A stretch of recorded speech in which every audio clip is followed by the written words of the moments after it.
Okay, let's start.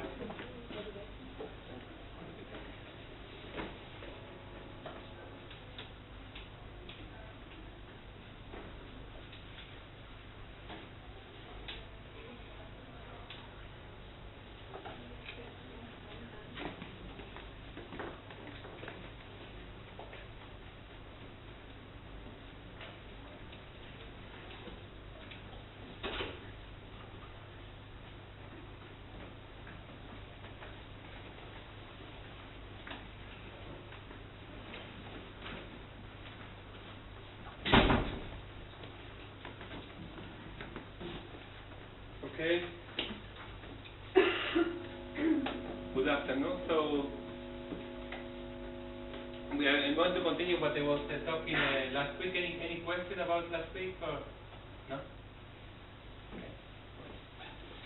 So last week, at the end of the class, I started talking about this type of disease called trinucleotide expansion disease. Indeed, I wish I could go back.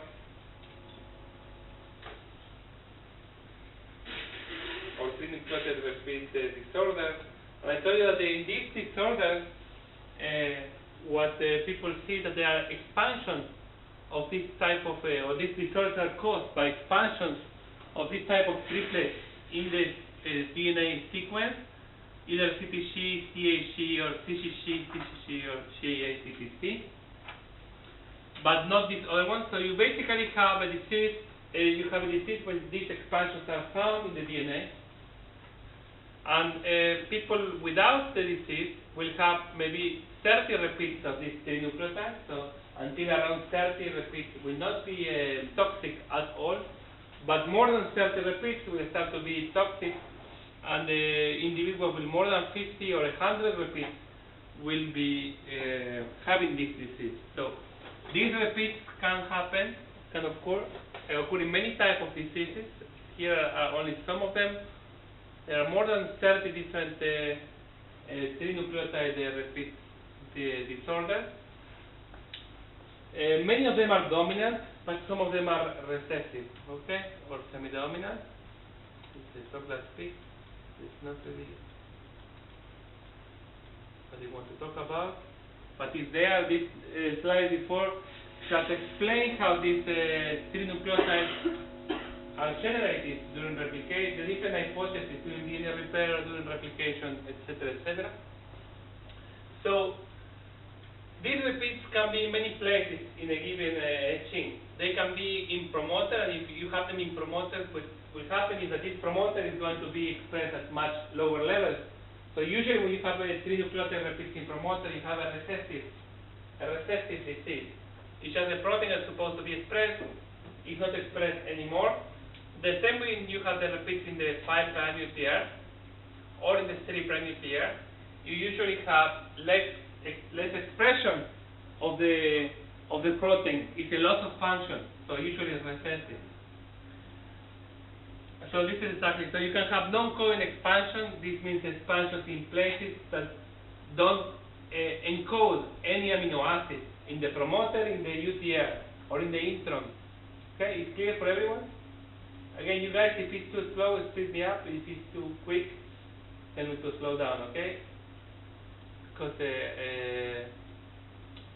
I don't know exactly for all of us what is your background. So when the repeats are in the RNA region, like the 5' or 3' UTR, you can have altered RNA function, and this means like a half-life of the RNA may be degraded very fast, for example, or be even not even exported from the nucleus. When you have repeats in the DNA non-coding region, like the introns or promoter, usually what happens is that you have reduced expression. So what this expansion does is like what the mutation would do.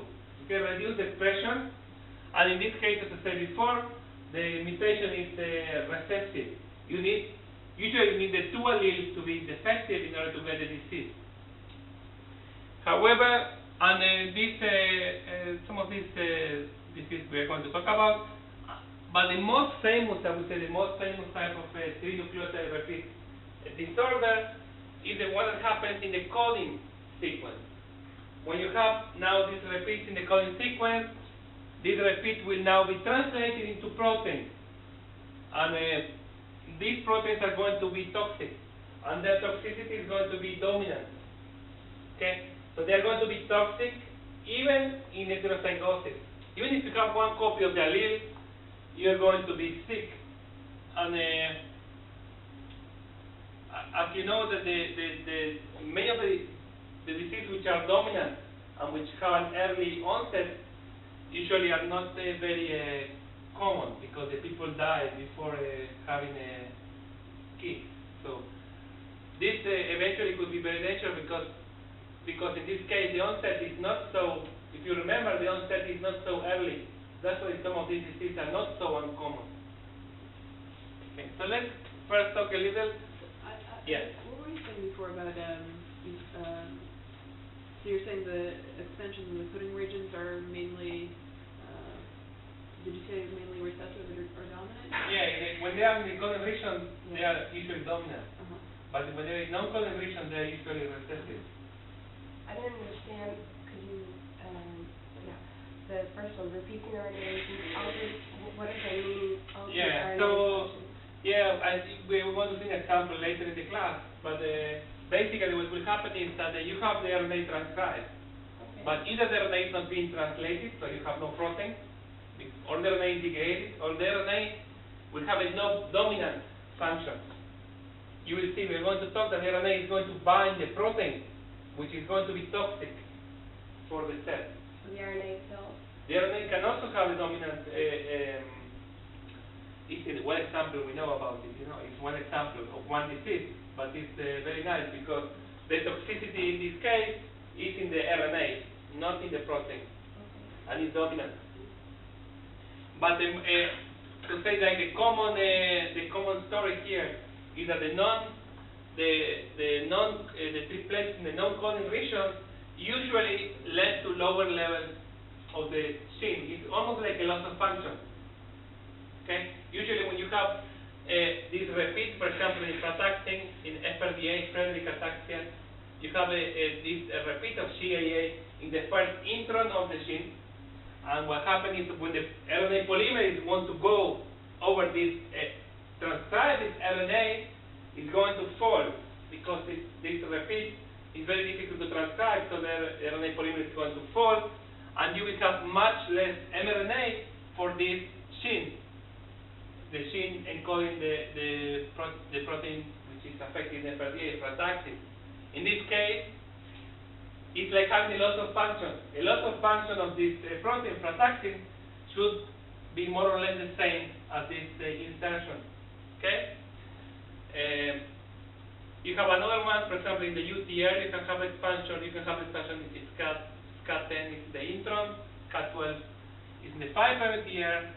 One of the mutations responsible for one of the forms of myotonic dystrophy is in the 3' UTR.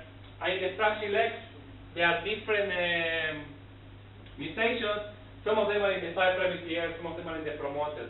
In all these cases, we are talking about expansions of triplets which are in non-coding regions and which usually provoke a decrease in the levels of the protein. So the effect is not dominantly recessive because you have less of the protein. And essentially, if you think in therapy, in theory, therapy should not be so complicated if we could gene transfer back whatever gene is lost. We're not happy to deal with something which is bad. We need to deal with something which is good, which is not there. Yes? Why would repeats be harder to translate? Transcribe. Yeah, because when you have a repetitive sequence in general, it's different for the polymerase to see have already transcribed it or not. It's like a sliding in the RNA. The same happens with the DNA polymerase. That's the way in which how do you say? That's the way in which triplets are expanded. Has to do with the mechanics. It even happens for translation. Because it has to do with the proofreading mechanism. You know, if you are repeating always the same triplet, you have some issues. And also the secondary structure of the RNA. The RNA gets highly structured, and which makes usually difficult for the polymerase to go through.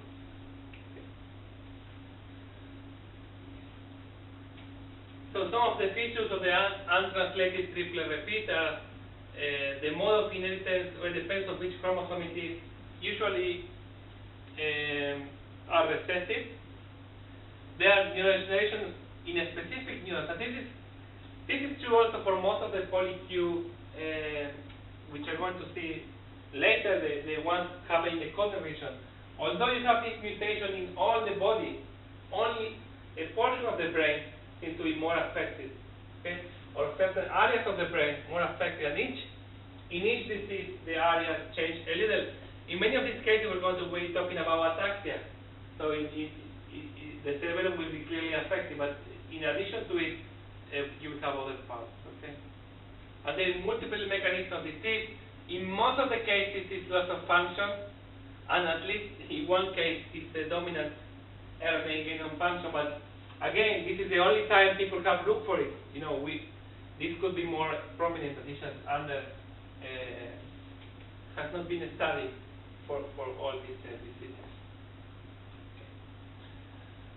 Okay, so this is just to give you a hint in some, and this is I think is outdated. You know, this is only some of them, just to give you a hint. The Fragile X,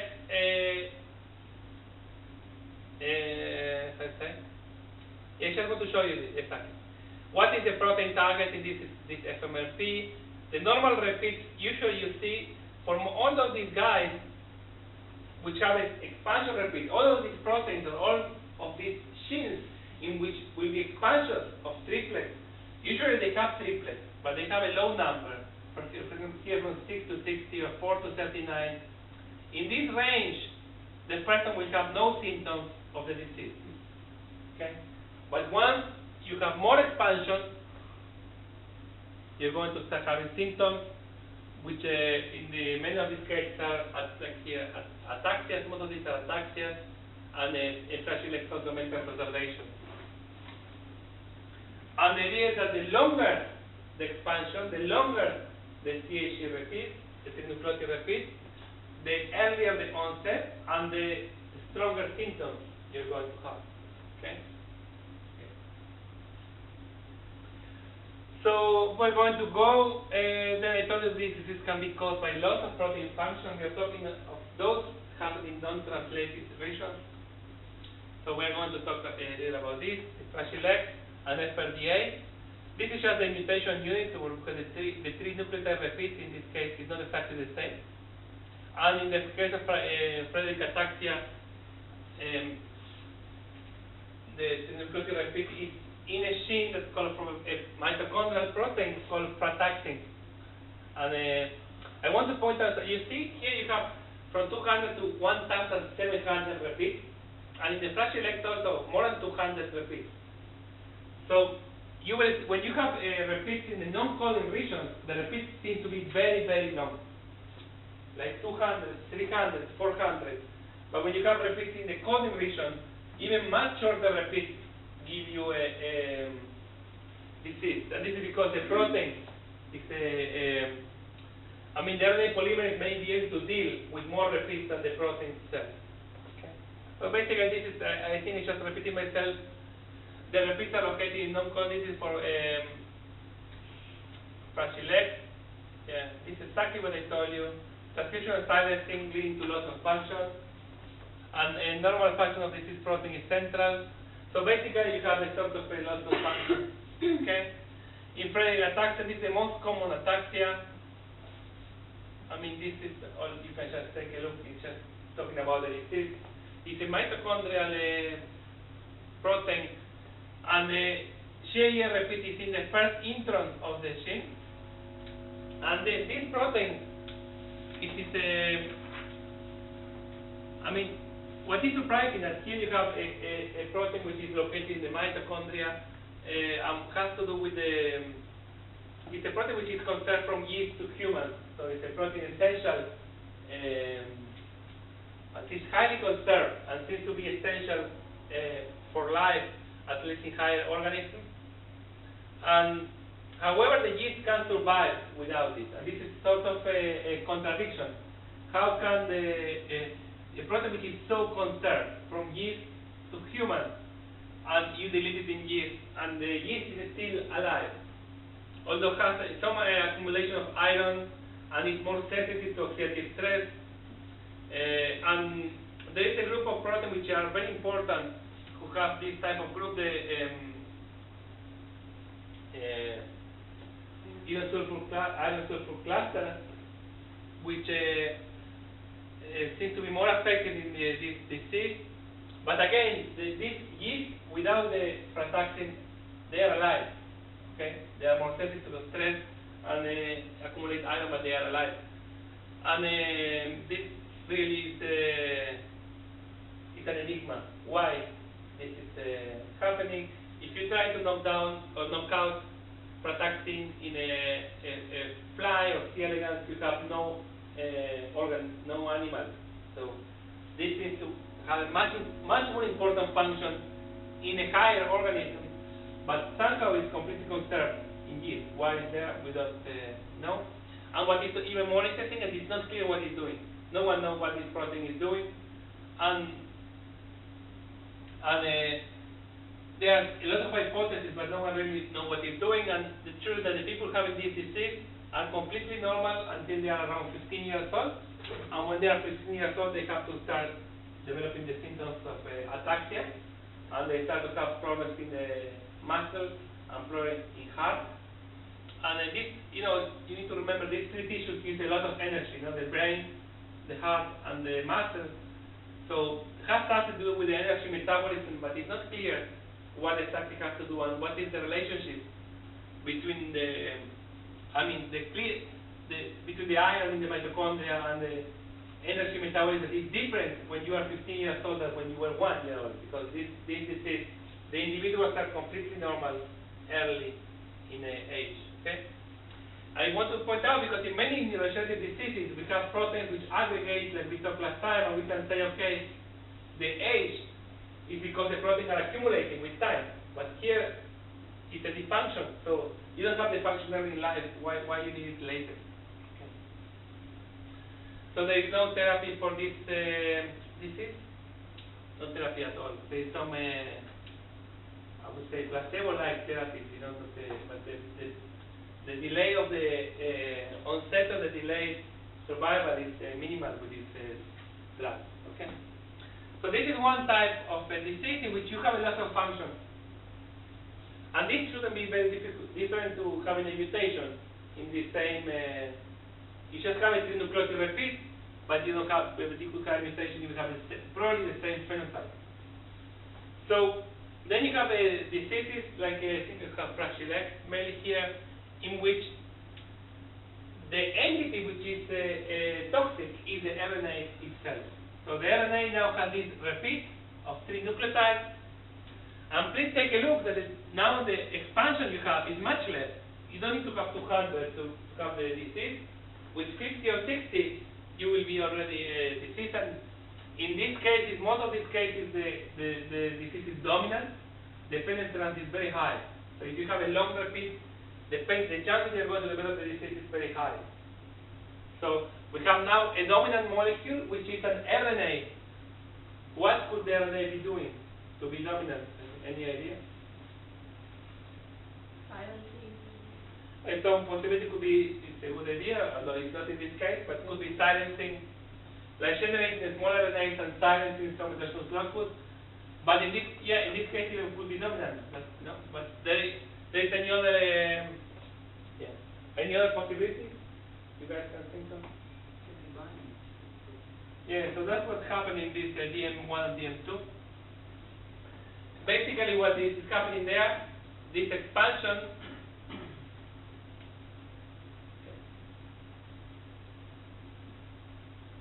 These expansions now, you have this expansion can bind a protein, RNA binding protein called muscleblind, and can titrate the protein. So what this trinucleotide repeat is doing is that it's taking away from the cell this protein muscleblind, and this protein muscleblind is very important for maintenance of the muscle. So if you don't have the protein, the muscle will degenerate. And it is the best proof of concept is that if you knock out the protein alone, without an expansion, if you just knock out the protein, you have the same phenotype that overexpressed in the RNA. So in this case, this RNA, I think I have a slide after. No. In this case, this RNA is at high level, and this having this RNA, this trinucleotide repeat, make it bind to this protein. So the RNA is expressed at very high level, and this is sequestering the protein from the cell, and in this way, there is no MBNL1 to be bind to the real target, and this led to the muscular dystrophy. So if you have a knockout for the RNA binding protein, you have the same phenotype. But this is quite, I would say, original way, or different way that you will not think about a priori so easily, okay? Okay, so in the case of Fragile X,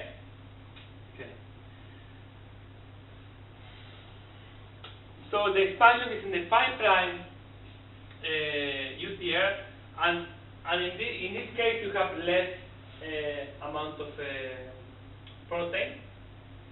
And I just wanted to point out that this protein is it is very important in neurons to generate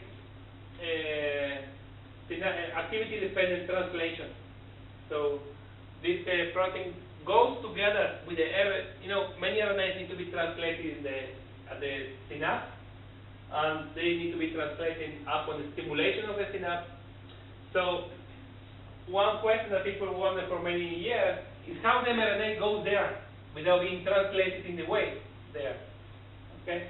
And the way that this happens is that you have this FMRP protein bound to the RNA and bound to a microRNA, which is silencing the RNA all the way until you get to the synapse. Once you get to the synapse, you get activation of activation. Once you get activation, you get degradation of the protein and the microRNA translation of the mRNA. So the function of this protein, FMRP, which is mutated in the 5' UTR by expansions of these trinucleotides, the function of the protein is to have synaptic activity-dependent synaptic translation. And in this, I didn't put it here, but the best therapy, because it's a new, it's a new paper, but basically glutamate, providing glutamate could be a good therapy in a fly model. They developed this therapy with glutamate in a fly model, and I think now they are in a trial. in a clinical trial with this drug. Okay.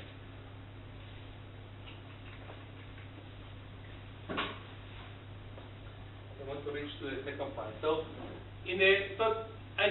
I know this is a little descriptive, but I want to show you just the different ways in which this repeat can affect the function of a gene in a recessive way, in a dominant way, okay? I promise will be a little less, and I passed some of the stuff quick because if you guys are interested in this, you can take a look after, but it's anecdotal. Exactly. You post the slides? Yeah? You post the I need to put it, we didn't put them for last week, no? No. I will put both classes today. Yeah. Thank you. So in the Friedreich ataxia, this is the most common ataxia, is the one I told you before.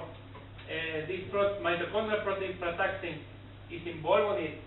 And it's again, no, in many of these diseases we talk about mitochondrial, oxidative stress, but again the diseases are coming from very different mutations. In many cases affect very different areas of the brain, with very different specificities, very different thresholds of toxicity. So they have things in common, but many things which are different. Okay, so here you have ataxia, you have neuronal degeneration, you have also diabetes and cardiac failure. And in this, the people, although they have ataxia from early 15 years old, more or less, usually die from cardiac failure. They don't die from the neurodegeneration. So this is the expansion of this repeating. The first intron is recessive, and the idea that the triplex formation blocks the polymerase elongation because of the repeat, the structure between the RNA and the two strands of the DNA. This is exactly what I showed you before. So there are a few models. There are conditional frataxin deficient mice and yeast. And I told you the yeast is perfectly fine.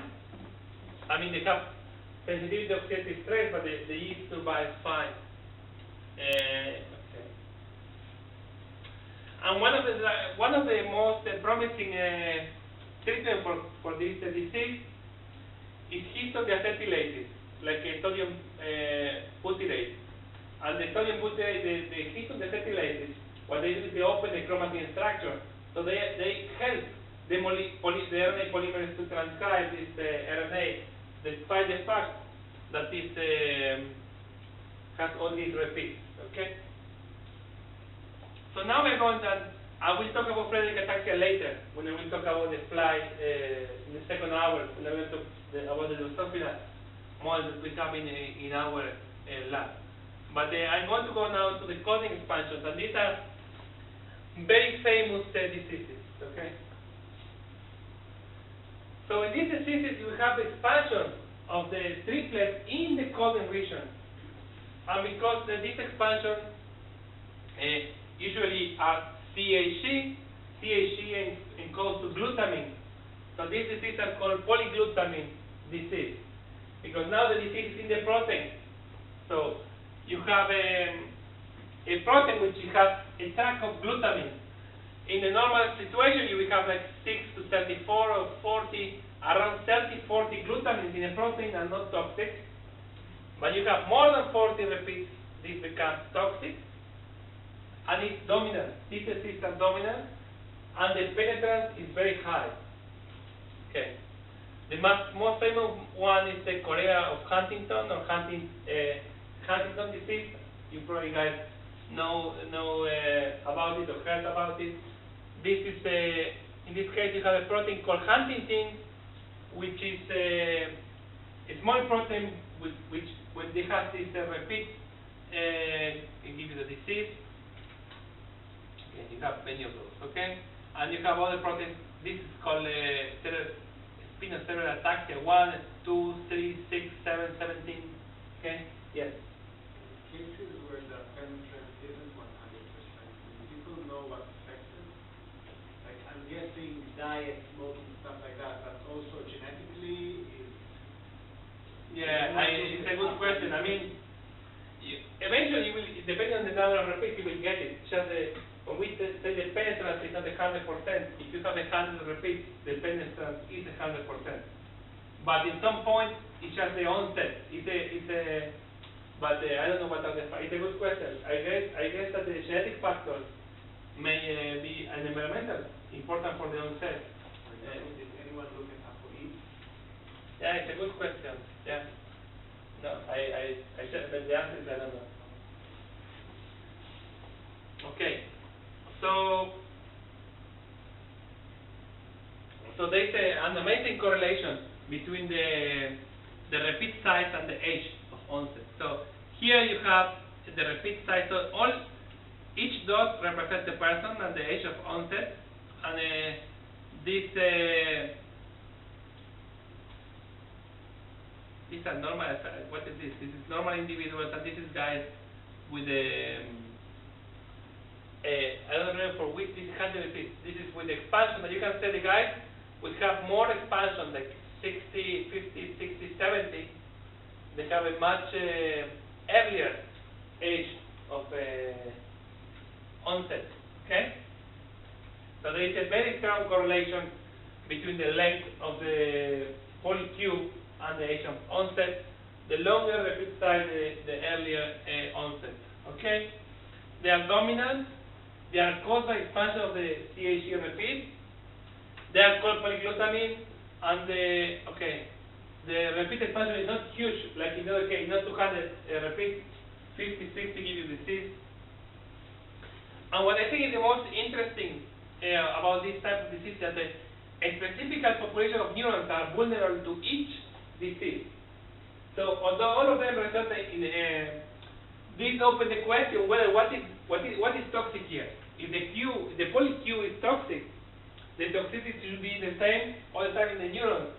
But why one disease is more toxic to one group of neurons and one disease is more toxic to other group of neurons? Yes. Is there any correlation to where the protein is expressed? Can you say Huntington is more expressed in this subgroup of neurons? Yeah, this is a point, but no, there is not. So I mean, these proteins are constitutively expressed. Many of these proteins, like attacking 1, attacking 2, they are. It's also interesting because most of them are RNA binding proteins. All these proteins are RNA binding proteins. Why they are? And they are expressed all over the brain and all over the body. So this raises the question: whether where is the toxicity coming from? Is the polycube? Is the lack of function? Is the combination of these two things which impact particular type of neurons? We don't know yet. So also took a long time to understand what the protein hosting the polycube are doing. And in this Huntington, people believe it's important for signaling and transport. It is not clear, so maybe a localization of RNA. SCA1, RNA metabolism and transcription. SCA2 is RNA metabolism and splicing. SCA3 has a ubiquitinating activity. But again, in this disease, if you have a knockout for Huntington, for example, it's not a lot of function of the protein. Because if you have a knockout for any of these proteins, you don't get the same phenotype. Okay? Although there is some interaction between the function of the protein and the polycube, at least in the C. elegans and in flies, if you have short expansion but you combine it with a semi-loss of function, you have phenotypes sometimes. But it still is not clear where it's coming. So the basic explanation for this for many years, although now it's not so much like this, is that what happened that this polycube, this extract of glutamine, made the protein very prone to aggregation. So the polycube interact with each other, the protein interact with each other, and they will precipitate. And to have this precipitate in the cell is not soluble, it's an insoluble precipitate. It's very difficult to make it soluble indeed. Even only with the SDS and boiling it, you can make it soluble. So you have a very thick precipitate, which is of course will make very bad to the cell. So the paradigm used to say that accumulation of the mutant protein in large inclusions inside the nucleus, this is very toxic, this affects transcription. This can also sequester other proteins, like CBP at least. So this was a common idea here until a few 4 or 5 years ago, in which maybe the inclusions, like we also talked for Alzheimer's, maybe the inclusions are not so bad, and there are some sort of protective mechanism, and maybe what is bad here is the oligomeric species, more than the big aggregates that precipitate in the cell. I should tell you that usually these poly-Q proteins are truncated. Usually the proteins are truncated, so usually you have the protein and a small piece of the protein left and the poly-Q, which is all there. And usually the proteins are polyubiquitinated, which means that the protein can be marked for degradation, but cannot be integrated. And again, you can say two things here. You can say one possibility, they have not been integrated because the proteasome couldn't degrade them, or they have not been integrated because they have been identified as protein that should be left there. If the oligomer is the species which is dangerous, you don't want to start degrading this aggregate and generate oligomers. So that's the thing, okay? So how these proteins affect the health of the neuron, okay? So you have the poly-Q protein, which I told you is usually cleaved by protease in the cell.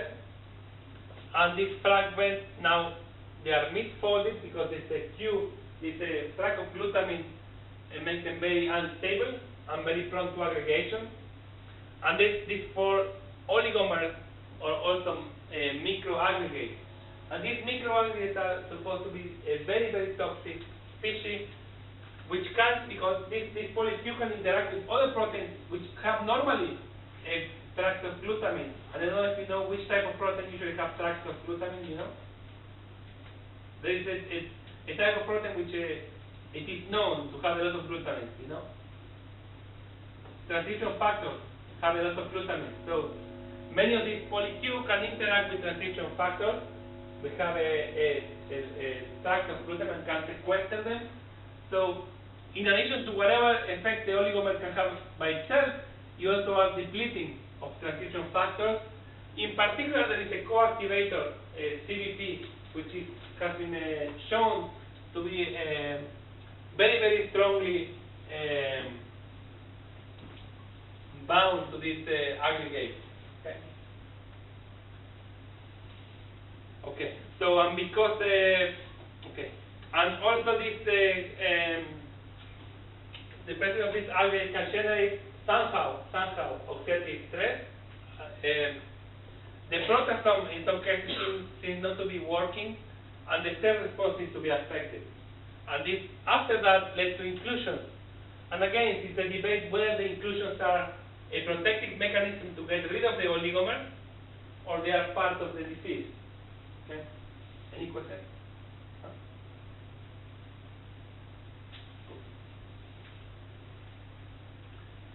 Okay. So, in this case, we are talking about these toxic effects, and these toxic effects could be mediated by the capacity of the tract of polyglutamine to interact with other proteins like I told you before, CBP or transition factors. Okay. Okay, and this is more or less what I tell you here. People used to say that this poly-Q or these oligomers will impair the proteasome. So we impair the capacity of the cell to degrade all proteins, and this will lead to oxidative stress and more damage. It's like a cascade. Okay. Okay. This is the and also the mitochondrial expansion, also calcium problems with calcium homeostasis. Okay. So this is exactly what I told you, but it's just written here. The toxic polyglutamine containing proteoid fragments have a conformational change, and they will have altered interaction with transition factors that will perturb gene expression. So usually what you are going to see in these in cells expressing poly-Qs is that the total level of transcription is going down of the whole cell. It's like transcription is repressed. So some people have proposed to use substances that can increase transcription generally. in order to cure or to ameliorate the disease, like again, a compound that can open the chromatin structure.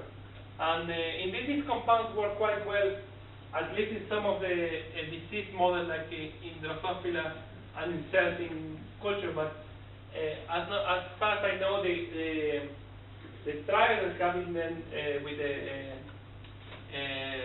animals have not been very successful with them, okay, because they are very pleiotropic. If you can increase transcription of everything, it's very pleiotropic. But maybe something in this direction could help the disease.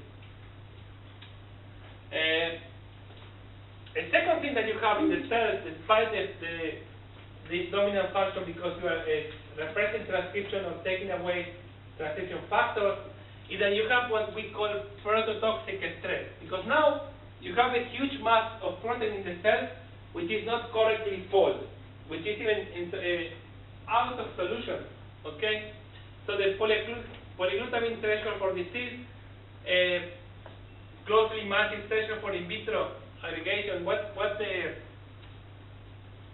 This means that in many cases, proteins have some tendency to aggregate and some tendency to be folded properly, and it is an equilibrium between folding and unfolding. And some proteins are more stable than others, and the cell is all the time in this sort of equilibrium, playing with these two factors, And the idea is that the presence of polyglutamine disease or polyglutamine protein can tilt the balance towards the unfolding state of many other proteins. So not only take them out, but also make them unfold. And what is called the proteostatic equilibrium in the cell, the equilibrium between fold and fold, is tilted with the presence of this protein. Okay. Okay. And the last thing you will have is that the protein carrying the repeat will not be carrying out the function. Okay? If you have this Huntingtin is the protein which has the poly-Q expansion, now whatever Huntingtin is doing is not going to be done in the organism. So people have tried to see whether overexpressing the normal protein can help deal with the disease. And again, both in flies and in mouse, this is true for Huntingtin, and in flies for ataxin 3. But these phenotypes, these rescues, are not 100%. The penetrance is not, the rescue is not perfect. But the idea is that part of the disease is contributed by the loss of function of the endogenous protein, or the protein with the expansion. So, to summarize, we have a protein which is toxic, which is dominant, which can capture other proteins. And this is the way which is toxic, just by capturing other proteins. Second, because it's making proteins in general in the cell to be less well folded, so the cell is really under stress for folding the proteins properly. And number 3, because you are losing the activity of the protein. So these 3 mechanisms contribute to disease, and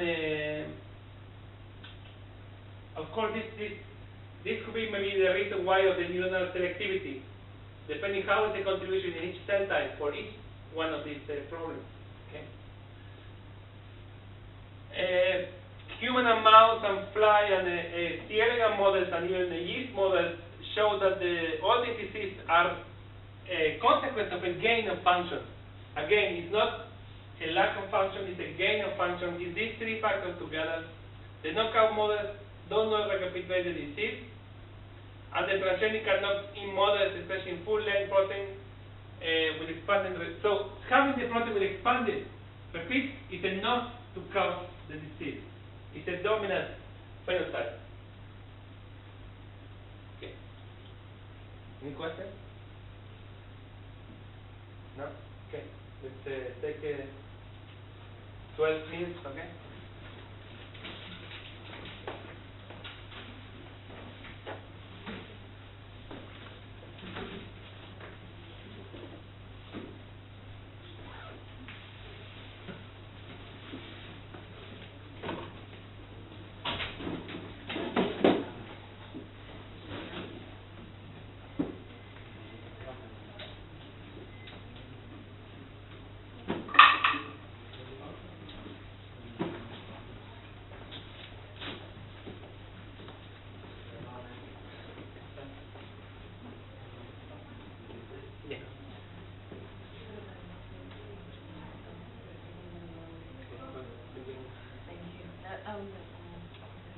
get familiarized with the organization. I will put it today, I think.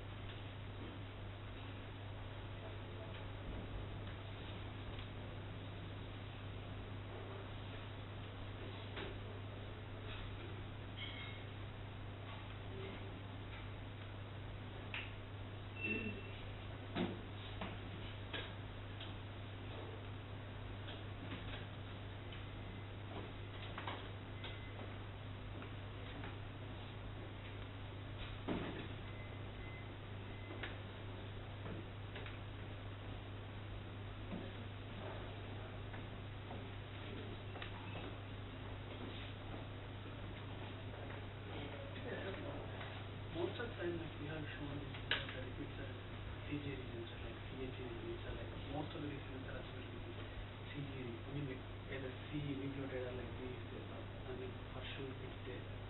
So and there is only one disease like what we are doing. It is a GAA repeats. GAA repeats. CA. So I think that some of the polyglutamate and CHE or yeah, CHA repeats, but I was wondering like is it like because this either C or G repeats only the disease, so I mean so progressive. I haven't seen any of these repeats as 80 regions. I see what you mean. No way. Is there any disease for 80 regions? I mean, Because you have but 80 regions, I guess what?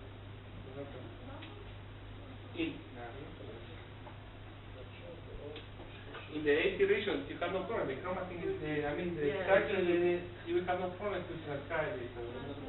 So I think it's specific for this kind of. I guess it's because of this. But did anybody see this methylation in the CG? I mean, like usually you expect to some extent. That is what happens with some more methylation in CG and right? Anybody check these kind of methylation? I don't know. It is to check that. I mean, it is to check something personal. Yeah, it's a good. I'm just even wondering whether, like, if the RNA is like, let's say, half of the RNA is transcribed or two forms of. Is it possible to have, the RNA is still attached to the DNA and then, like, you need more time? This is so easy to test. I mean, because. Actually, it looks like this. The RNA If you have the point 2 IP, you will know. Chromatin IP will tell you whether the polymerase is there or not. Okay, I'm just wondering whether the RNA is still attached to the. It's also easy to do if you experimentally it's easy to do. I don't think no one did it. To check whether the it is so easy to do it. You purify the chromatin and take care of it. This is all the time. Okay. From a patient. It is a good question whether you believe the polymerase may be there and doesn't let the other one to pass. That's what my Even that RNA so it looks like that kind of sort of acting like a linker. No, I think the linker RNA could be at the bridge. No. I mean, like, it has been shown that it actually forms a complex between like. Yeah, but I think in this case, even in the cytoplasm, this is just titrating the protein. The linker RNA is a platform for for two scaffolds. Yeah, I think that's the current. That's the current model. You get in the cytoplasm, I mean, like, you bind the protein and you make it like. And you come back to the. Yeah. Yeah. Well, with the linker RNA, it is coming back to the nucleus because it's going out and then coming back. Okay. The link. No, this for sure. But it's different, no? The linker RNA has a function. Here you have a mutation. I mean, like modified function subset. What do you mean? No, I wonder whether this is going back to the nucleus or something like this. This is because on the site, how much you can deplete something from the cytoplasm? I mean, the cytoplasm is so big, you cannot really deplete something from there, no? Yeah. So that's you may say maybe some dominant function next to the chromatin or anything. It's quite possible that because it doesn't have any function. Even though it has got every transcription level, but it's not coding for any other protein. The RNA itself has Even for the polyQ, they showed the concentrate factor. There is a paper, polyQ, in nature paper, for the polyQ is acting the RNA also. Part of the proteins come from the RNA. Not just from the protein. So apart from that, chaperone and proteasome. If you inhibit if you mutate the ATC, they have no protein. You still have toxicity. Some toxicity. Just the RNA. Yeah, and it's because you are titrating a protein also. There is a paper in nature. We use the same system. I'm just wondering, like, who did this Drosophila model that It's much more powerful than I think if you work in the mouse, your whole mouse, or can you work in a physiology? I mean, cellular models are, I have worked in cellular models of some more mammalian cells for this type of stuff. And this is more than Drosophila, because Drosophila you have a brain. You have neurons. But I'm just wondering, like, how much comparable is it to the Very comparable. Now, there have been a few very good examples of pathways which have been known to Drosophila, and they're completely conserved. Even drugs that have been for fasciitis, for example, glutamate agonists, which have been developed in Drosophila screening. And other system for disease is much I mean, like, less complicated, like, it's the whole organism finally they want to look at it. You look at the whole organism, it says in scripture I don't like it. I mean, it's not that we don't like it, indeed we didn't learn anything. 20 years of this, and from the climate we have or from seeing and we have found complete pathways involved in this system. So, but isn't the mutation, like, whatever the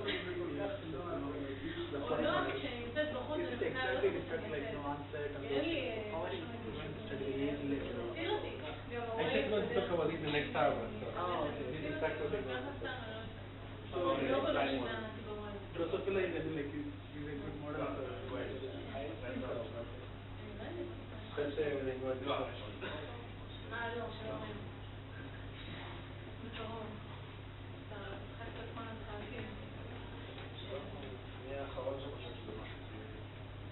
אני דווקא, עכשיו זה לא חיוני לי, כי אני גם לא מדברת על זה, אבל נראה לי שכשיש עבודה ושגרה כזאת, אז זה רלוונטי.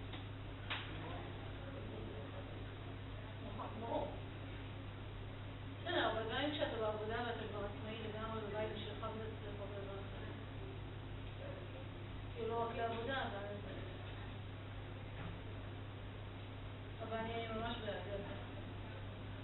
נראה לי הרבה פעמים שווה את ההשקעה של הכסף, לגור במרכז נגיד, לא לעשות ניסיון טוב. נגיד בית הכרם, אני שמחה שאני גר בבית הכרם, נגיד לא קריית יובל, אין לי שוב באופן אישי כזה. זה יקר. יש מקומות גם לא כל כך לקבל, אחד המקומות שהסתכלתי היה שמעון. שיורד יש שם קצת מסוימות. ראית את זה? זה איפה ששם זה היה. היו שם כל מיני דירות שונות וגידולים ממש. זה מחבל לך. ולרדת 100 מטר ולעלות כאילו קצת.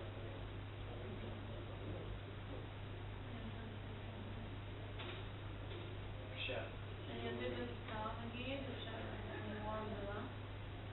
איפה שאני רואה שעמוד עם... את לוקחת כאילו ימינה לרדת, את עוברת את חושפל, נכון? יש ירידה כזאת, ואז את עוברת את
כן, זה שני עולמות שונים. הזאת כאילו מדברת על תיאוריות ושמה הכל במבנה הזאת מציגה סתם ניסוי בדיוק לא ואז זה בעצם מבואות. אין תיאוריה, אין הקשר. כן, כאילו ברור שהילד עשה את זה. ענת עשה את זה. לא, אבל זה לא רק בקטע של מציגה, זה קטע של באמת לשים את זה בהקשר של תיאוריה. זה באמת משהו שמתחסר פה. וייתן לבודדים שהם כן תיאוריה. כן, אני זוכרת לו שהציג את האוריה. אנחנו לא עושים ניסוי א' וג', אנחנו בוחנים תיאוריה. לא, כשהיא הסבירה, אפילו שהיה את אותו ציור שהיא הסבירה עם הבלגן וזה, היא הסבירה את זה הרבה יותר כאילו בהכוונה של התיאוריה, והיא אצלה זה היה כאילו עוד איזה משהו מצחיק כזה, אבל אמרה אבל זה ככה, זה חדר מלוכלך. כאילו זה היה יותר אנקדוטה כזאת, לא משהו.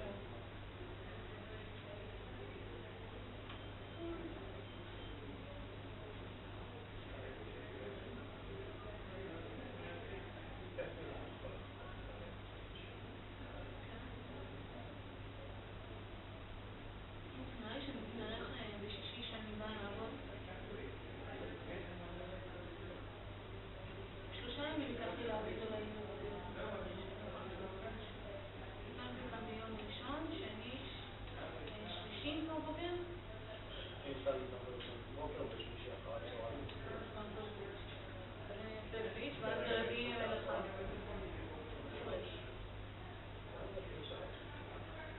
כי האינקובטור הוא ב-20. לא, יש אינקובטור של 23. כאילו, האינקובטור הוא ב-20. אינקובטור מתכוון שצריך לפתוח 3 דלתות כדי להגיע לחולאים, כן, חובט. בסדר, מחדש, חובט, זה כיף. באמת?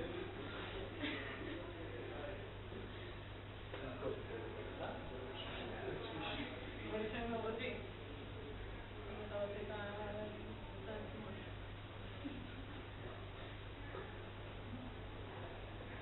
זה אומר שעד ברביעי העוברים יהיו לי אל אחת.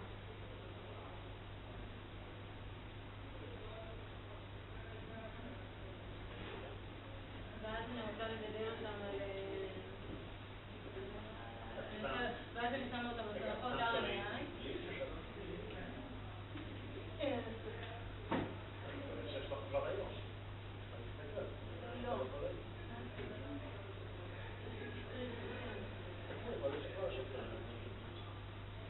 מלא לך שם הרבה L2. למה מלא לך הרבה L2?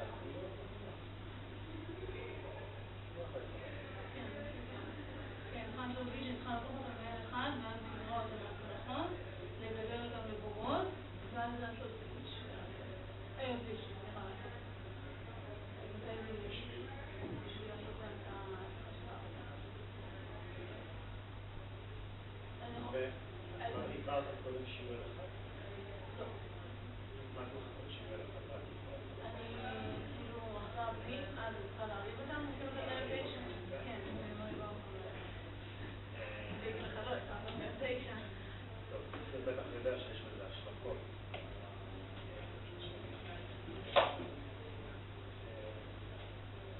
אני פשוט נורא נזהר בהבדים כאלה. אתה מתמיד בזה בהמונים? אני בשירת תזין, אני נורא בגולים.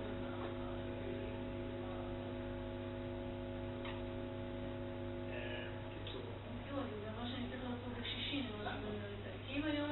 אם את עושה את זה בשלישי, ברביעי לא רק, בחמישי בוקר. לא, אני צריך לחכות לבוגרות. מי על אחד למשהו ו... רגע, את רוצה לבוגרות? מקווה שזה יהיה בשישי ולא בשבת. את זורעת L1 ביום רביעי. אני זורעת L1 ביום רביעי. זה לא מעניין שזה בשישי. אני צריכה דוד ודוד. יאללה. יאללה. יאללה, תודה, ג'רמן, אני לא אולי אני לא שבת. לא, צריכה את האינפורמציה. כן, בוודאי לא. אני לא רוצה לזה יקרה. ואיפה זה של אחרי 60? אתה רוצה לראות את ההשפעה של ה-RNA על זה, זה כבר אין לך כאילו מבחינתי הם חלו שם. של ה-RNA. רגע, של ה-RNA? על מה אתה מסתכל? אני זה כן? כאילו מה אני עושה אני לא מסתכלת, אני מפיקה RNA, כן? של איזה גן? איזה גן מפיקה RNA? ואת מפיקה RNA בשביל מה? אני מפיקה RNA כדי לדעת את הביטוי של הגן של פרוטאסום. מה, כדי לראות פשוט שה-RNA אחד? לא. נכון הרגע יזמן שהוא בדק איזה גנים עולים ויורדים וכאילו לבדוק את הבחול מה שהוא עשה שהוא חשף את CO2 ועשה זה, אז הוא השתמש בגן שהוא ראה את זה באמצעות ה-GFP הזה, גן שקשור ל-GFP, אז את הגן הזה אני בודקת. כאילו אמרנו שאולי ה-GFP הוא לא מתפרק ואולי משהו ראה זה לא בדיוק נכון בגלל שככל שה-GFP קבוע. לנסה לראות שבאמת כשחושבים את ה-CO2 מול אוויר הגן הזה עולה או יורד. כאילו לאמץ את מה שהוא רואה. אתה רוצה לעשות רילטיים בנוסף ל-GFP? בנוסף ל-GFP של הפעם. אבל תעשי על GFP לא נגיד. אני לא רוצה שוב GFP. כי מה התוצאה שהוא לא קם. זה לא חוזרת על מה שקרה. אבל יש לך שונות. ככה אני יכולה לבוא ולהגיד מהחולאים האלה, GFP הזה, יש לי מידה כזאת. אבל אני לא יכולה לעשות את זה. בטח שאת יכולה. לא, זה מה שאפשר לעשות בחוץ. לבדוק רמה של GFP, אתה יכולה? לא, אבל הוא צריך לבדוק כאילו... אני לא יודעת, זה סקרינים. לא סקרינים, רק לראות את הרעתות עכשיו סקרינים, להסתכל על RNA. כן, אני מסתכלת על RNA. על RNA, לנו עושה RNA.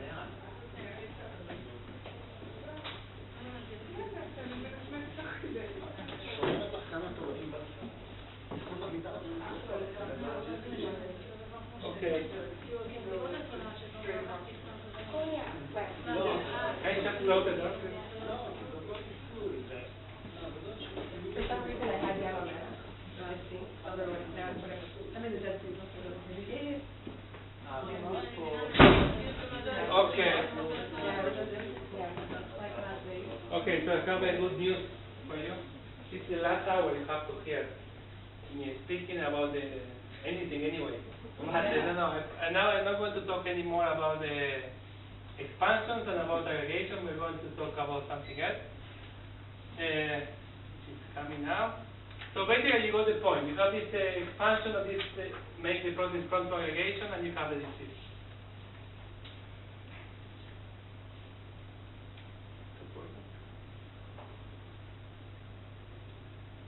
Okay.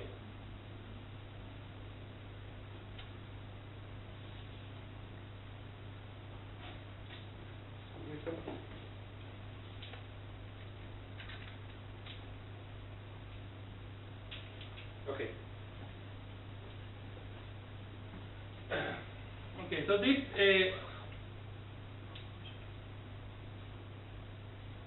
so there is many proteins which have expansion naturally, and I told you today we talked earlier. I told you the transcription factors have normally expansion of polyQ.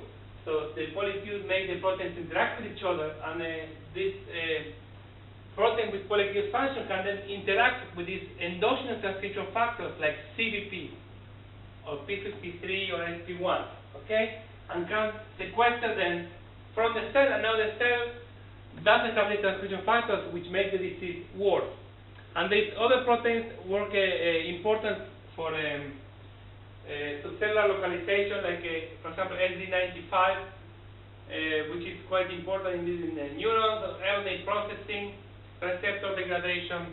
Okay, so this is just to show you that again the same idea. One of the functions is because it's sequestering other proteins, this protein. Okay, so I think I show you the same slide. Many causes for this protein to be toxic, and when you need to cure the disease, it's much worse with a guy like this, which is affecting so many processes at the same time. Especially if you want to alleviate the symptoms, So I think it is not only myself. This is one of the reasons why these diseases are so difficult to have a good therapy, because you need to target so many effects by the protein that is very difficult. Of course, the best will be to inhibit the protein, to degrade the protein itself, or to make it fall properly. But the other attempt to do, which has been many, also didn't work. Okay. So. This is exactly what I tell you. Doesn't really. Again, many different approaches, because these proteins are toxic in so many different ways. You can many different approaches. So I'm going to pass now to talk about the fly models of neurodegenerative diseases. And the first thing where we need to, we work in the lab with this type of models, and I'm going to be showing general stuff why we use flies to work in neurodegenerative disorders, and why it's such a good model. Okay, and if we have time, I'm going to show you some of the results from our lab. So why is it so good to use Drosophila to study neurodegeneration? Because if you leave Israel and you go to the country, you will see that this is one of the most common models of neurodegeneration.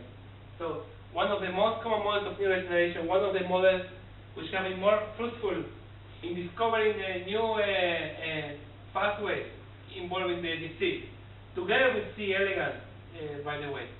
So the first thing is that the half-life of the flies is very short. So only 1 or 2 months. So if we are working in aging and neurodegeneration, for example, it's much easier to work in a fly and much cheaper than to work in a mice. Okay, and this is just to show you the fly has many stages from embryo to larvae, pupa, and adult.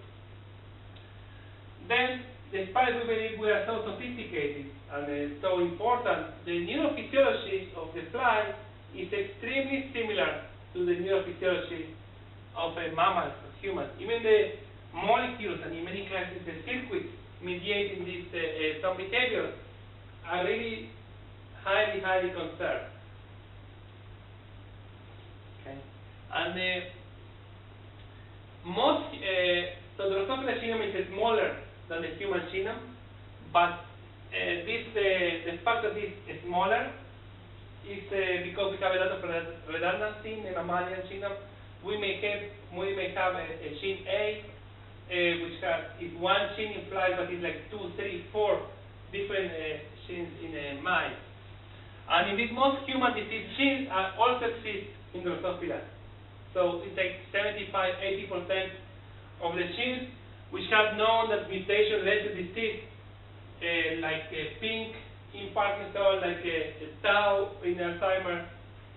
Most of the diseases have a homologue in Drosophila, and there is this Homophila database that you can check whether the gene you are interested in is conserved in Drosophila. As I said, most of the disease genes, not also for neurodegeneration, not for diabetes, for many other diseases, are also conserved in the Drosophila. Drosophila give you real, as I said, real genetic tools, not in other organisms. Here you can really do a knockdown, a knockout in time and space in a question of weeks. Developed from having nothing to having a fly in which you can express something only in a few neurons or in a certain time. Very easy. Okay. So and this is so guys, if you want to check the SMS, just there's so few, it's too obvious, you know. I also want to check my email, you know. It's just 1 more hour, okay? Not even an hour. So one of the tools that we have in Drosophila is stolen from yeast. Is this GAL4 US system. So basically, if you have a promoter that you know is expressed in a certain tissue or a certain group of neurons, you can make now a transgenic fly having this promoter fused to a GAL4. GAL4 is a transcription factor, and a transcription factor that binds to an element called So now you can have a second fly, which has a second transgene, which has a UIS and the gene X you want to express. When you cross these two flies together, you're going to have a fly which is going to express GAL4 with the pattern of this promoter, and then will be express X with the pattern of this promoter, because GAL4 will activate UIS. So basically, we have, for example, a GAL4 driver, we call that GAL4 driver, this transgene. Now here is driving CFP, which can express in many. Here is around 100 neurons in the brain. Here is two regions of the brain called mushroom bodies, and here is also very few neurons. In this case, the CFP is fused to the membrane, so you can see it in the body of the neuron, not only in, in the projections of the neuron, not only in the body of the neuron. Here, this driver, for example, expressed only in 3 neurons in the brain. So this allows us to express things very restrictive in the fly brain, in neurons involving circuits doing something A or B or C or whatever you want to do. So we have these two that allow us to express whatever we want to express, whatever we want to express, wherever we want to express, in the place we want. And also there is time regulation. Okay, yes. What's the advantage against putting the promoter directly before the gene? Yeah, it's a big advantage, because if you... I will start right here.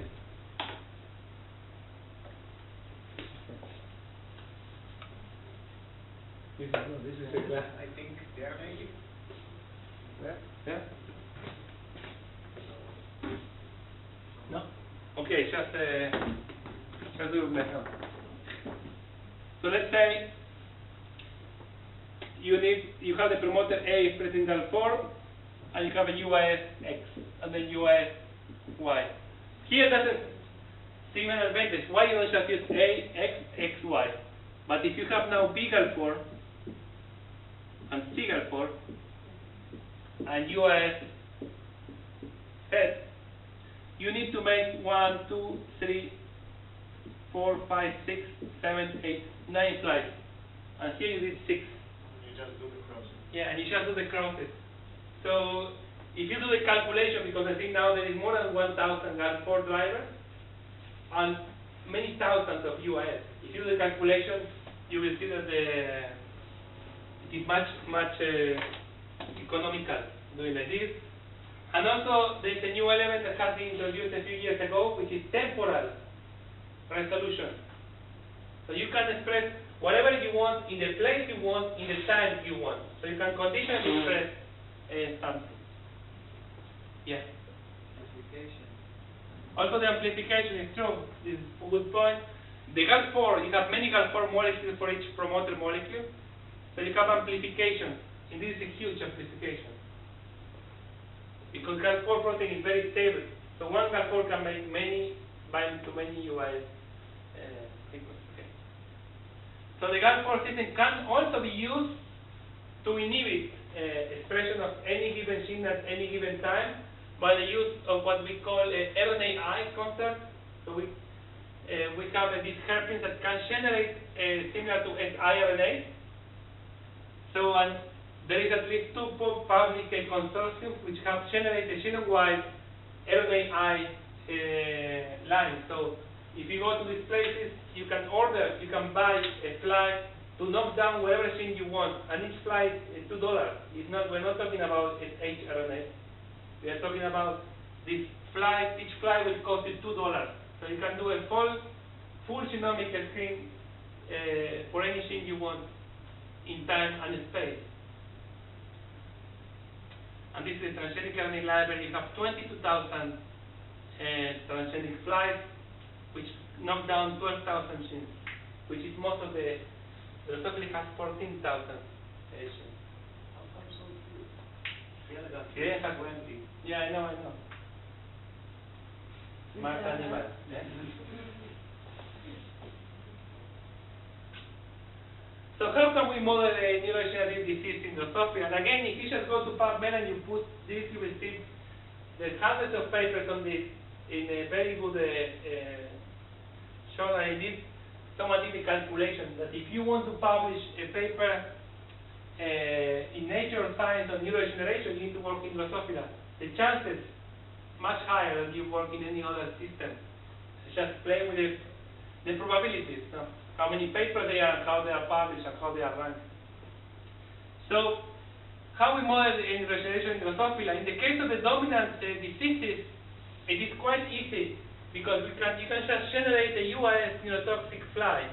So if you have a polycube disease, you can just make a fly present this polycube wherever place you want to express it. In the case of the recessive disorders, you can use that RNAi to downregulate the endogenous locus. So in this case, you need to have an endogenous gene. If you don't have an endogenous gene, you cannot do it. But I told you, most of the diseases have an endogenous gene. Also, you can have just fly with hypomorphic or null mutations, and they have used this for at least 2 or 3 different diseases, at least in my mind. So, the question number 1 is how to do this, because now you want to have a system which you can mimic the neurodegeneration that happens in the human, and you can follow it you want to follow it easy. Of course, the human is not so difficult to follow it now because the human will have ataxia, in the case of Parkinson or Alzheimer's, loss of memory, but to a fly, it's not so easy to see the ataxia. How are you going to see ataxia? You cannot ask the fly to do a test to see how is his memory, or her memory. So you need to have a more straightforward way.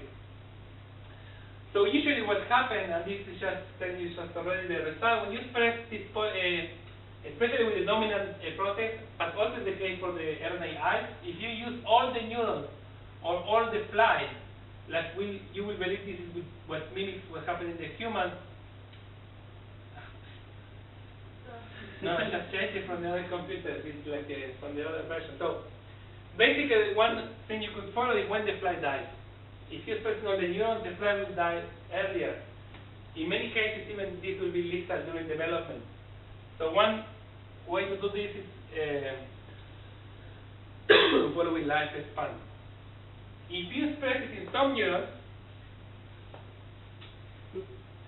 you could just do immunofluorescence or immunostaining to see if these neurons are still there. Okay? If you express it in the GABAergic neurons, you can stain for GABA afterwards to see whether these neurons are still there, or for an enzyme which is involved in GABA production. But many people have chosen to express it in the eyes. And why do you think they choose to express it in the eyes? It's very easy to see, very easy.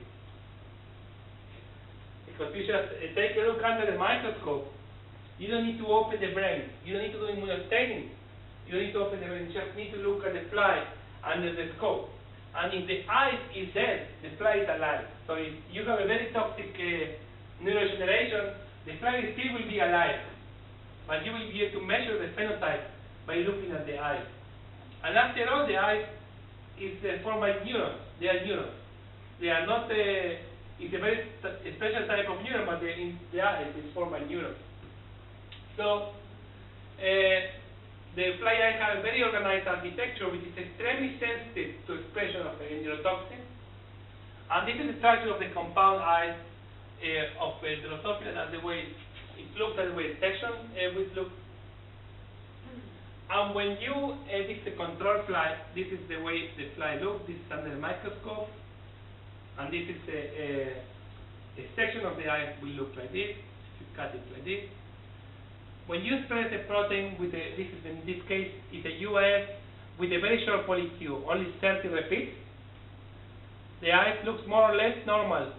But if you express a long polycube with 82 repeats, you can see the structure of the eye is really bad. Okay, and you can see this vacuolization here.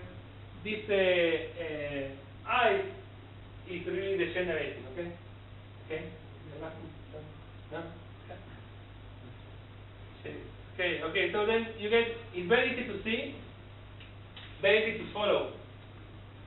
And what we can do with such a model? Because who cares about the neurodegeneration in the eyes of the fly? This seems quite far from the neurodegeneration of the brain of a human, no? But this the main advantage of using this model is we can use the genetic tools of Drosophila to know which genes can modify the toxicity. So basically the question you ask, if you have a fly which has this eye, which is degenerating, can we now try to overexpress every single gene of Drosophila, 15,000 genes? Let's try to see what happens when we overexpress every single gene.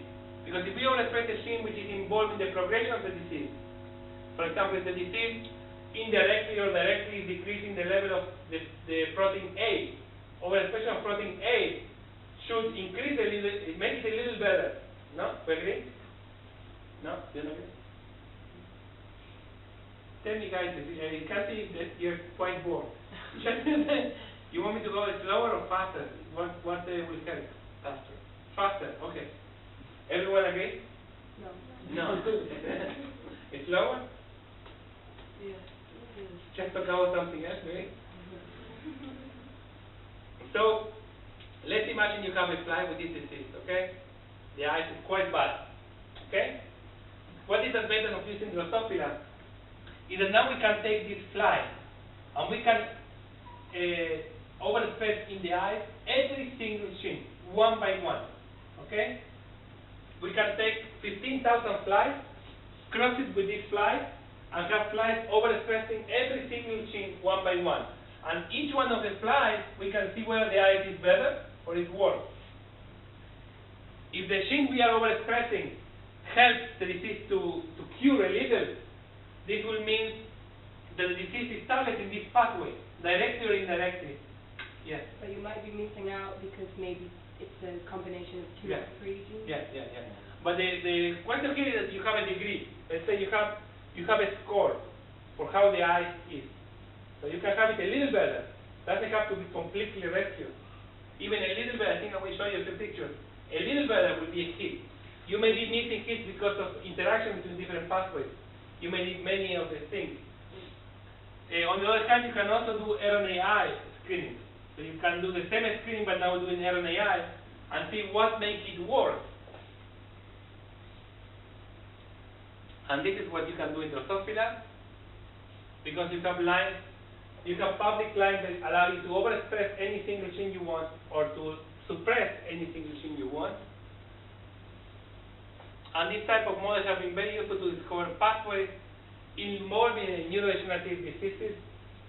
When you cross the lines, you have selection antibiotics or something like that, or just manually? Yes. 15,000 genes? Yeah, it's a lot of work. That's why you're into work in PhD, you know. This is part, I mean, everything is work, no? The price is big, I mean. Do you suspect other genes more than, others?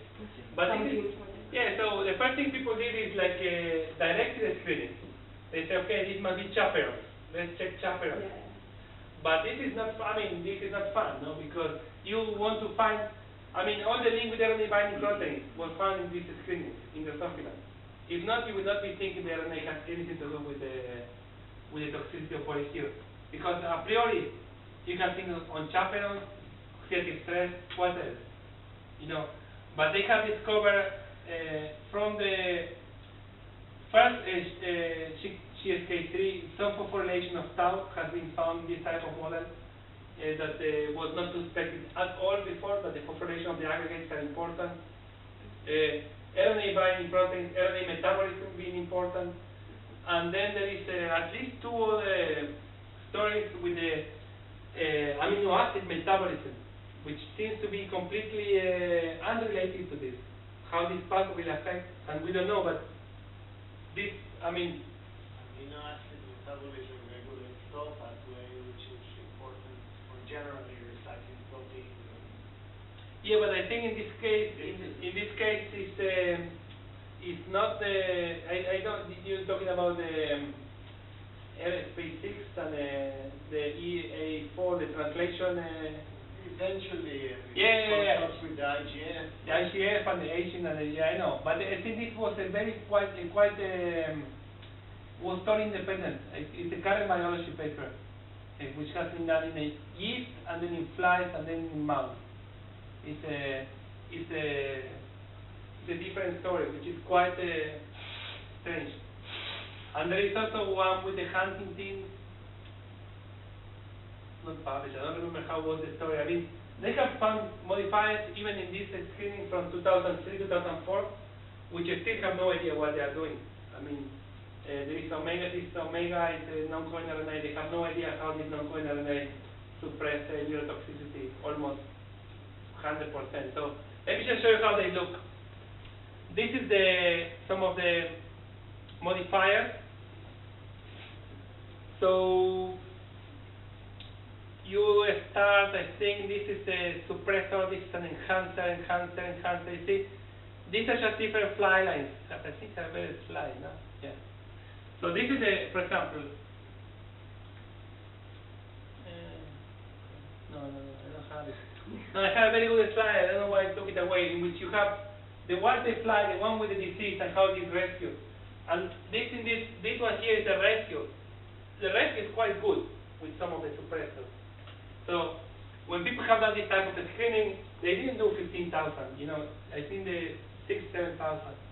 And if you think it's not so crazy, because you can do a few hundreds a week, so it takes you a few months to do all the few thousand. And in each case, they have found around 20 or 30 suppressors. And the suppressors, depending on the poly-Q, this has been done for attacking 2, I think. Attacking 1, sorry. And then they have done, okay, this is attacking 1, expanding poly-Q, different affect the function. This is K1 pathology. And this is attacking 3. Usually, when they do different screening for attacking 1, attacking 2, attacking 3, other type of Huntington, or general poly-Q, the suppressors they find are different. Oh, no, they found a few which are the same, normal chaperones and the, you know, HSP70 and some of the usual suspect chaperones and ubiquitin, proteasome components.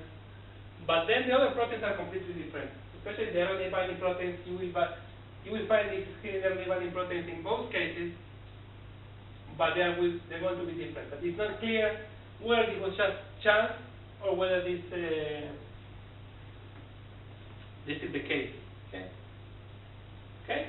So this system, I hope I convinced you. The system in the eyes is quite straightforward. The question is a genetic screening based on expression on the eyes ideal? I didn't say it's good enough. I just say it's ideal. Okay. The advantage is that it's very easy. The eye cells are neurons, and you don't have to dissect any brain. Dissecting brain, it is quite complicated. Okay, so and if you need to do 15,000, it is more complicated. There are some experts in the dissecting the brain. So the disadvantage is that this is the system is at least a little artificial, because the eye neurons are not really normal neurons, and eye neurons are not affected in any of these diseases, at least not early in the disease. And also, eye neurons may be more resistant than brain neurons. Maybe less, but maybe more. Okay? If it's less, it's not a big deal, but if it's more resistant, it is a big deal, because many of the suppressors may not work in the eyes. So the assay assess, and the very important thing is that when you are looking at the neurons, at the eyes, you are looking at cell death, not at cell function. And you know, the suppressors that you may be finding may be suppressors that are important in later stage of the disease, in which maybe the eye looks fine, but maybe the eye is not fine. It's not functioning properly, but it is looking properly. Yeah. If you can test easily, and you only do it on a small number of candidates. Yeah, you could take a slide and do the scale from light or something like this. Okay, people have done, but you cannot do the screening in this, because it's much better to screen for function than to screen for death. Today with computer analysis, maybe you can. You put them in cells, you light, and you do just imaging and yeah, I think something that you eventually you could. But it still is the eyes. It's not a real neuron driving a behavior or So what do we need to do with hazard suppressor screening? What if we could do it in the brain? Okay, and that's one of the things that we're interested in my lab to do, is to try to adapt this type of model, but to do it in the brain, not in the eyes. So we need a new way to monitor the extent of neuronal surviving from intact animals. So we need to be able to see how many neurons are alive or at least functioning well without needing to kill the flies. So we can then see the progression of the disease over the lifetime. And we need to have a good way to assess neuronal function or dysfunction rather than just a neuronal death. Okay? So we have developed a model that follows these principles. Okay. So the thing we have done is that the first thing, we restrict the expression of the neurotoxin, and this is very easy to do in Drosophila. We can express the neurotoxin in a small number of neurons. In some cases, only like 16 neurons in the brain. And we can follow the progression of the disease by looking at the behavioral output of these neurons. Now, if these neurons are affected, and we have an easy way to look at the behavior, we can see whether whether the neurons are working properly, even if alive. So, and we can follow the survival also the neurons by monitoring the amount of a specific luciferase reporter. If we have a reporter which is expressed only in these neurons and the neurons are dying, then the reporter will go down. Okay, so for creating our model, we choose the neurons that are very well characterized at the morphological and behavioral level, and they are the neurons for the generation of the circadian rhythms in the Drosophila. So, Drosophila has a small brain of around 200,000 neurons, and about 100 neurons or 150 neurons in the fly brain control a specific behavior, which is the daily locomotion or a sleep-wake pattern. This is basically an actogram. This is measuring the movement of the fly, and this is 48 hours. So you have 24 hours, 24 hours. Okay. This is the first day, first day again, and second day, second and third day, third and fourth and fifth day. Okay. And we simulate in the lab a situation of day, night. Okay. So you can see the flies move a lot in the morning. Okay. They take a little siesta here, and then they wake up late in the afternoon. They move for a while, and then they go to sleep at night. Okay. Now, if you put the flies in constant, if you turn the light off, the fly keeps moving every day at the same time. You see? And this is a consequence of the internal timing device. They have this circadian clock that tells them what time it is, and they always move at the same time. And these neurons are around 150 neurons in the brain, which express a specific gene, a specific mRNA, and we can target expression of whatever we want to these cells because we know which are the promoters that can drive to these cells. So the first question we ask is what will happen with circadian locomotor activity if we express neurotoxins in the circadian cell? And then what we did, we tried a lot of different neurotoxins, all of them dominant neurotoxins. This is tau, which is, is involved in the tangles in Alzheimer's disease. It's alpha-synuclein, which some people believe is important for some cases of Parkinson. This is a poly-Q with different lengths. It's a 22 poly-Q expansion, 48 poly-Q expansion, and 108. And this is the ataxin 2, MJD, and ataxin 1, SCA. Okay? As you can see, what I want to show you is that if we want to see, if we're expressing this in the circadian neurons, in the circadian cells, in the fly, so if the protein is affecting the circadian function, the protein will not be rhythmic anymore. I think I have it, yeah, no. And this here is a very good case this is what happens. You are looking at the percentage of rhythmic flights in constant darkness. And you can see that when the flights express the 27 poly-Q expansion, they are fine. Most of them are rhythmic. But when they express 78 in low dose, half of them already are arrhythmic. And if they express this trans in high dose, if they express the trans in high dose, are arrhythmic. So basically, if we express this poly-Q in the circadian cells, the flies have problems in the circadian rhythm. Okay.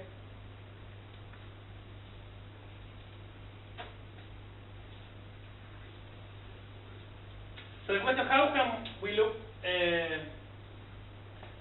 So one way to look if the neurons are alive is just to do inside to hybridization for the product, or just to also have a GFP which is expressed in the neuron. And when we check what happens in the flies, in the neurons, I want to show you how the locomotor activity. This is a normal fly. You see, in constant darkness, they have always a peak of activity at the same time.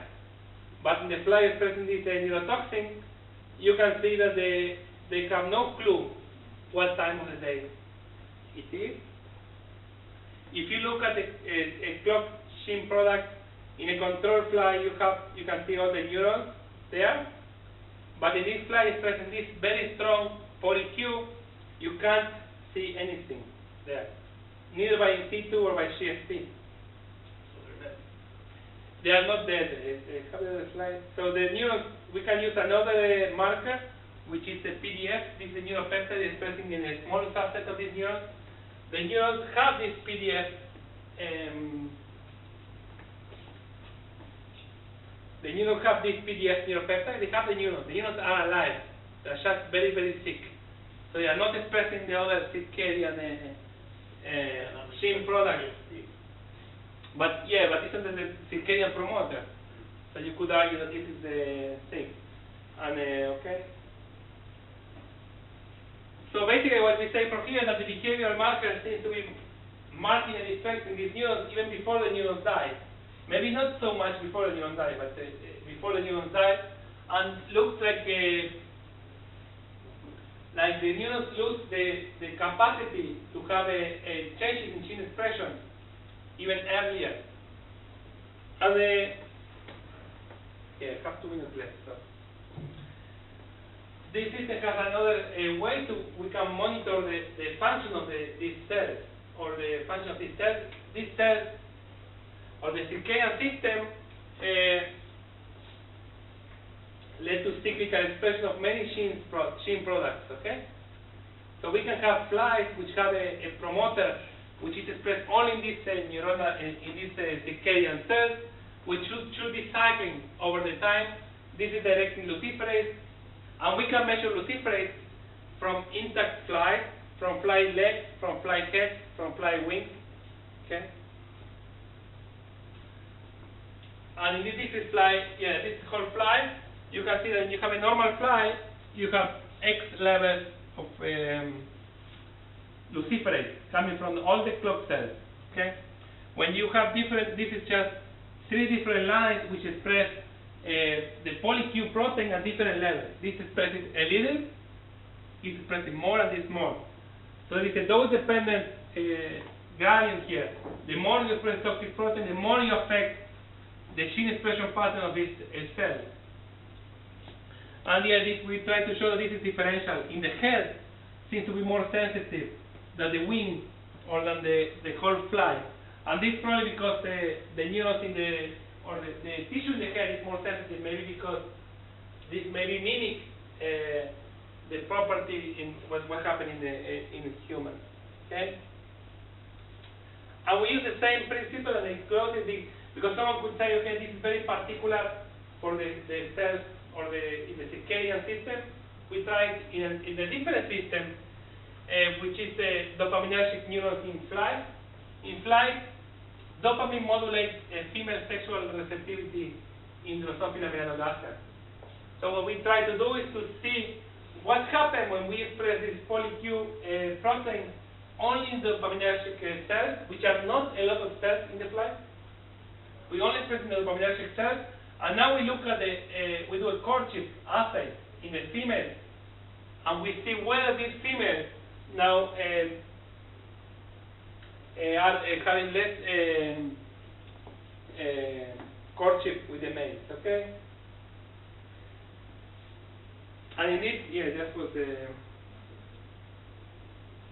we measure in a wild type slide, and this is wild type, and the ones we express in the dopamine carboxylase, in the dopaminergic neurons, we express this poly-Q, and we measure two things.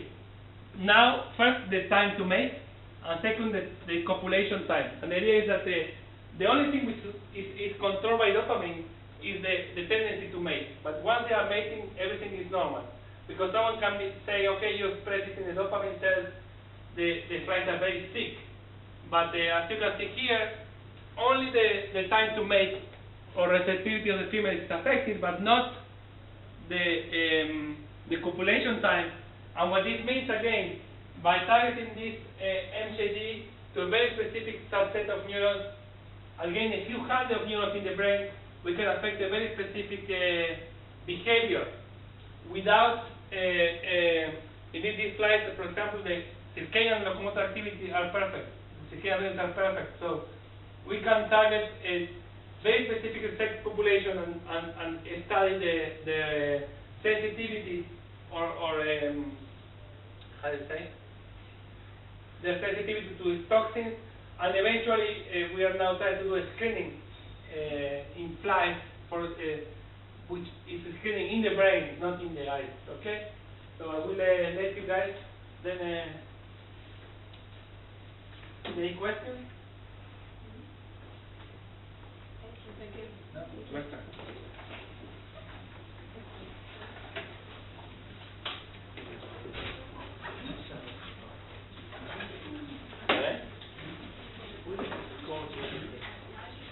You like it? It's a nightmare to do it. Then you guys complain about the behavior. This is much worse.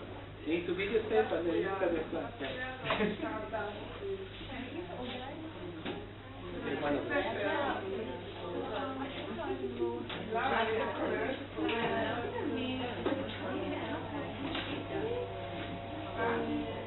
You know, you need to ask more canals. What is your email? Let me give you my email. I give you my trusted email. I will put in touch with you. Because she's the PA here. Okay. First lecture? Away in Portugal, so I can come. Like I'm already PhD in this. I've already done like some background, like some courses on Is it? Do you think I'll be able to catch up if I could study the? No doubt. Okay. Okay. And do you put the lectures online? Do you put the lectures online? Yeah, we will put it today. Okay. With my partner. Okay. So you think everything will be okay? Yeah. Okay. And is an exam at the end of the course? Ask more for this. Okay, so I will email me and we put in touch with her. Yeah. Okay, thank you very much. Thank you. You're welcome.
Bye.